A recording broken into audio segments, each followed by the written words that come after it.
Good morning. Well, good morning. How are you? I'm good. How are you? I'm good, thank you.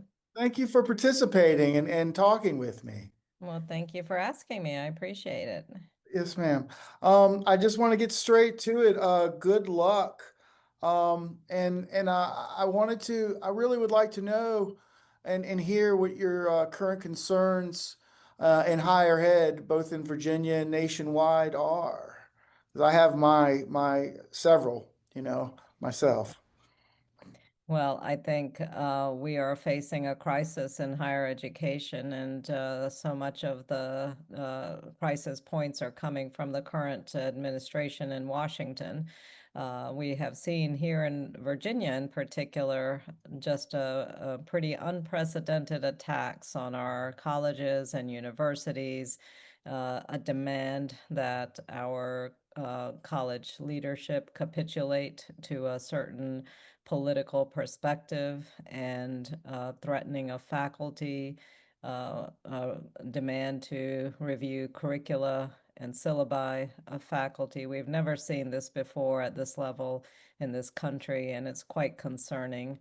But it isn't isolated. It didn't just start with the Trump administration. I think for a few decades now, we've been seeing a growing movement to devalue higher education, to question the role and the purpose of the kind of institutions we have valued, liberal arts programs, which introduce students to history and literature and so many of the full spectrum of ideas that we need in order to have a thriving society.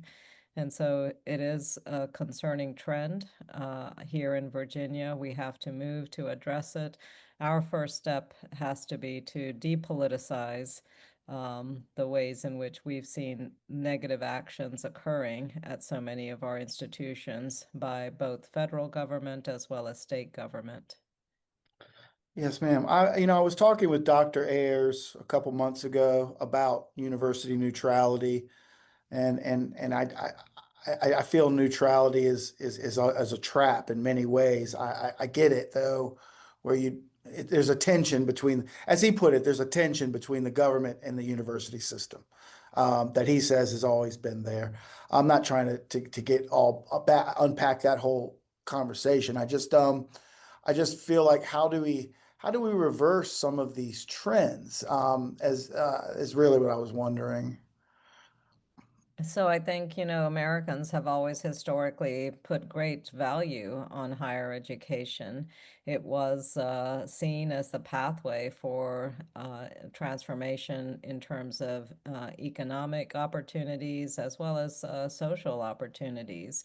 And the more that we open the doors of higher education to so many different marginalized communities, whether we're talking about women or minority communities, the more equitable access that we have seen, and we've seen growth in generations being able to develop economically, improve their financial status, and be able to expand social networks and have access to jobs and careers that were previously denied to so many different marginalized groups.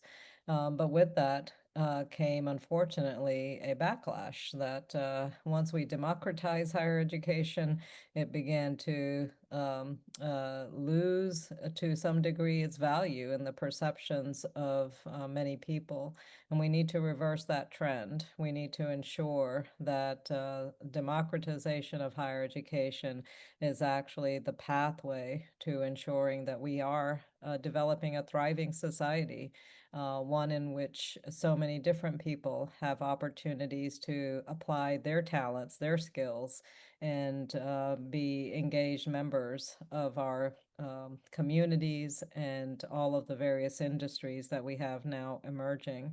It's so critical that we have a highly educated workforce This is a requirement for effective global competition. It's a requirement to attract the kinds of economic development that we want to see here in Virginia, and making it easier for people to obtain the jobs. It comes through giving pathways to higher education and effective training. So that has to be our focus and our goal here in Virginia.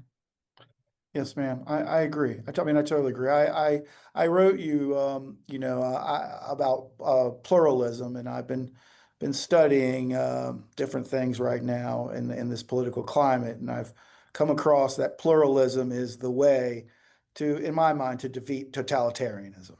And I see yourself and other candidates as being, representing pluralism in the political spectrum, and a much needed pluralism, many voices, many different voices.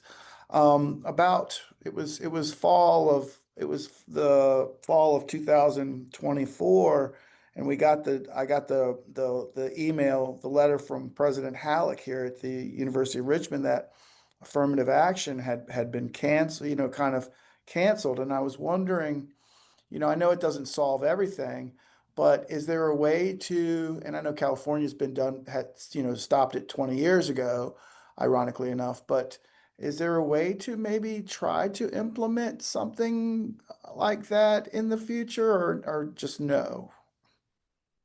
Well, I think there's a lot going on right now in all of these various spaces. And what we have seen are attacks on our efforts to diversify, to be much more inclusive, and to provide equitable opportunity. There's no need to villainize the efforts around diversity and inclusivity. The opposite, of course, is what we know is exclusion, homogeneity, and inequity. And we have made good progress in ensuring that we are opening doors for so many different communities. I think what we need to do next is to build on the work that has happened to ensure that we have representation, different voices at the table, individuals who are able to speak to the issues and concerns of diverse communities. I'm really delighted that in the General Assembly we have increased the diversity and the representation, most especially after the 2023 state elections that we have. If you take a look at our House of Delegates as well as our Virginia Senate, we have many, many younger representatives. We have many representatives who are parts of various communities that are so much a part of our Commonwealth. We also have many more women in office, and that's made all the difference in terms of the kind of policy efforts we're able to focus on and the work we are able to accomplish. And we see that great need as well in higher education to continue to challenge ourselves so that we are able to engage our students on thinking through the complexities of the world in which they live, the new challenges and the issues that are emerging. We can't do that unless we have different perspectives, different voices necessarily at the table. I agree. I do like, and I listen to the speaker that you guys have, the Speaker of the House. He happens to be a younger man. Well, not young, but I like listening to him talk. He just sounds like uh, just like he drops his kids off at the daycare and goes to work, kind of guy, and I do appreciate hearing that. Um, what do what do you think you can bring to the table as our next lieutenant governor with your higher education credentials? Well, I think importantly, I'm bringing a perspective that may not have been there in previous administrations, and having 30 years of experience in higher education, and particularly having spent 2 decades in the community college system, offers me a unique insight into the ongoing work that we have to strengthen our education system, to ensure that we have flexibility and adaptability. These are immensely complex periods that we are seeing now in terms of our historical context. We have a global political situation that we've never encountered before as human beings. We are increasingly interconnected all across the world. We share platforms of information and knowledge exchange that human beings have never had to deal with. And we have an ongoing and developing climate crisis that is affecting every single nation, every single community. And these are going to require individuals that have a broader and more in-depth insights and engagement, an ability to see through the lens of global situations and context, to be able to adapt and respond to the issues of our time. And higher education must be flexible in that regard. And I think my experience seeing where we were and where we are now, and being able to work very closely with our leaders in higher education, puts me in a good position to help us continue to grow and evolve and strengthen the higher education environment that we have here in Virginia. What I hear from so many people, especially those who are business and industry leaders, is that we need people who can think critically, who can communicate effectively, and who have the capacity to analyze and to develop ideas based on research and facts and information. And that's what we need to be training and strengthening among our education system, giving our students those skills and capacities to be able to adapt with ease to the complexities of our time. Agreed. Ironically enough, that's what I got from a liberal arts education myself. Yeah, Open, absolutely. yeah, I went to Open High myself in the city of Richmond. I graduated from Open High, and it changed my life. It saved my life, really, being a poor Richmond boy. And I see that here sometimes too, as well, at the University of Richmond, the critical thinking that they're trying to pass on. Um, um, I was wondering right now, and with our federal government, and honestly in disarray right now through the Doge cuts and so many things that are just happening in real time. Would Virginia say, with climate control and education even, would we have to, I guess, fend for ourselves more in this climate, or would we try to look to connect back to the federal? I mean, I'll just put the question out there. Would we try to fend for ourselves more, or would we have to still have to connect with the federal government on many levels?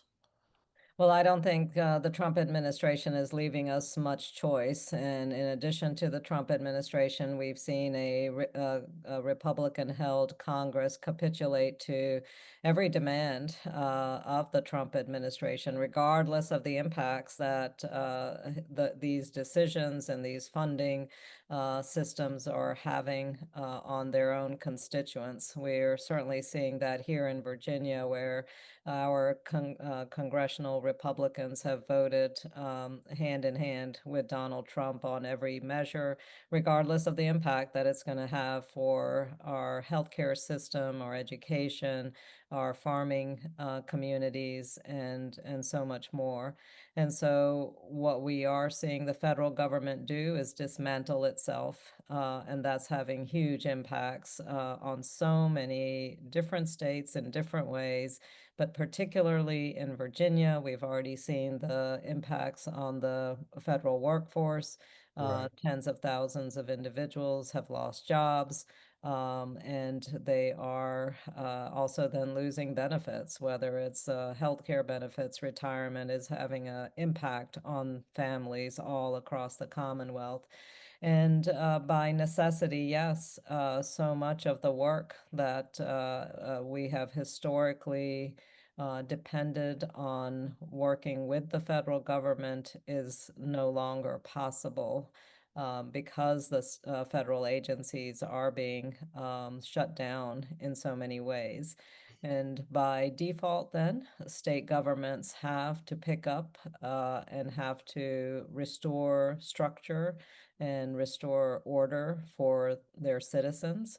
And it's a tall order because, of course, as a state, we don't have the capacity to provide that level of support and funding and resources that the federal government has been responsible for. So we are in Virginia facing a situation where the deep cuts to Medicaid are also going to be impacting our Medicare individuals and also our entire health and hospital systems. And we are going to have some very sobering conversations this upcoming session about what we are able to fund and how many different vulnerable communities will be impacted. You know, our rural hospitals are already facing a crisis. Nursing homes will face increasing shutdowns as well as staffing shortages. We're seeing similar concerns in education with the arbitrary freezing of federal funds that we just went through this past week that affected our after school programs as well as our tutoring and summer programs. We cannot operate in an unstable and chaotic environment like this. It is so disruptive, and every day seems to bring a new crisis. And so, to restore some degree of stability, we have to have competent and strong state level leadership, governor, lieutenant governor, attorney general that are going to be looking out for the best interest of Virginians. And we need a strong General Assembly that is going to really navigate through these next few years so that we don't see the kind of destruction that could presumably come with the lack of access and support for public education, for our healthcare system, for infrastructure. You know, we're facing massive environmental challenges, and at the same time, we see the Trump administration willingly dismantle FEMA, dismantle our science and research capacities that are supposed to give us the information and timely ability to respond to crisis. The tragedies we saw in Texas, where hundreds of individuals lost their lives because the resources and the warning systems weren't operating anymore. This is not the way that government should function or has historically functioned.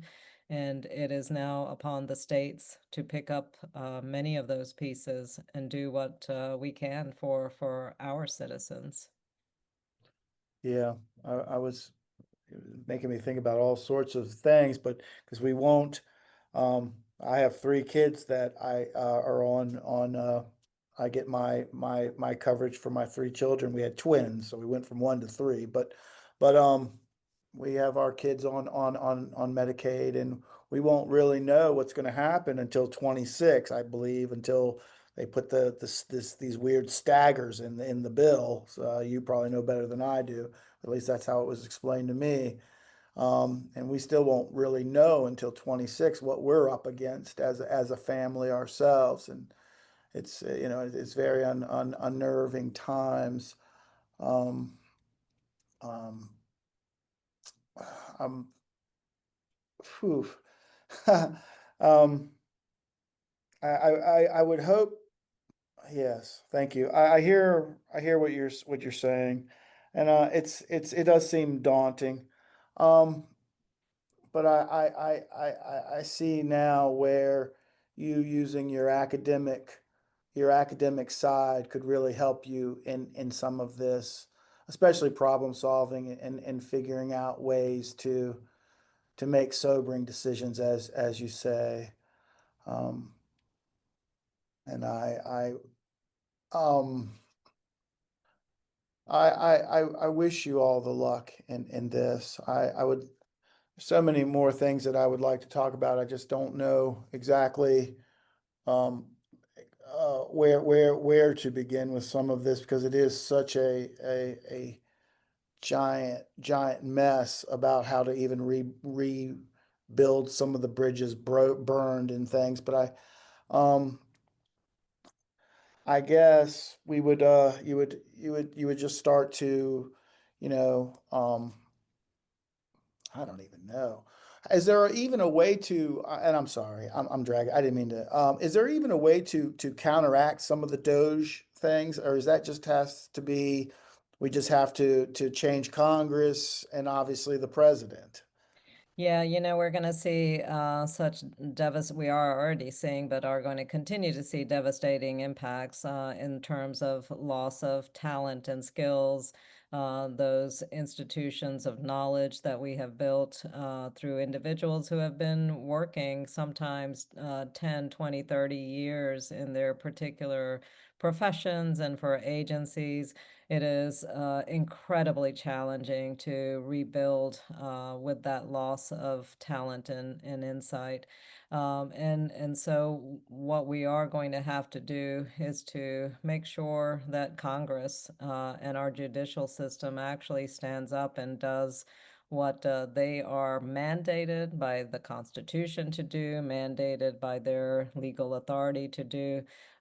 We have unfortunately seen a Supreme Court that has, in essence, rubber stamped so many of this administration's extreme measures and has not held to account our elected officials as well as the president to their constitutional responsibilities and restoration of our own faith in the operations of the government, on the integrity of the people that we elect is so fundamentally important. And that has to be a next step for us. And, we've got the midterms looming in 26, where we will have an opportunity. Americans will have the chance to elect people who will actually fight for them and fight to protect our constitutional rights. But even before then, this November is essentially so critical for Virginians, and the rest of the country is watching to see what we do here in Virginia. And our November elections will send a loud signal that Virginia is rejecting the dysfunctionality of Washington, and that Virginia is restoring state level leadership that will guide us through effectively for the next few years of the Trump administration. That's why elections always matter, Yeah, but they are particularly even more critical now. And we must educate and inform our voters so that they can parse through so many degrees of misinformation and all of the ways in which voters are not given a full and proper perspective on the issues that actually impact their lives directly.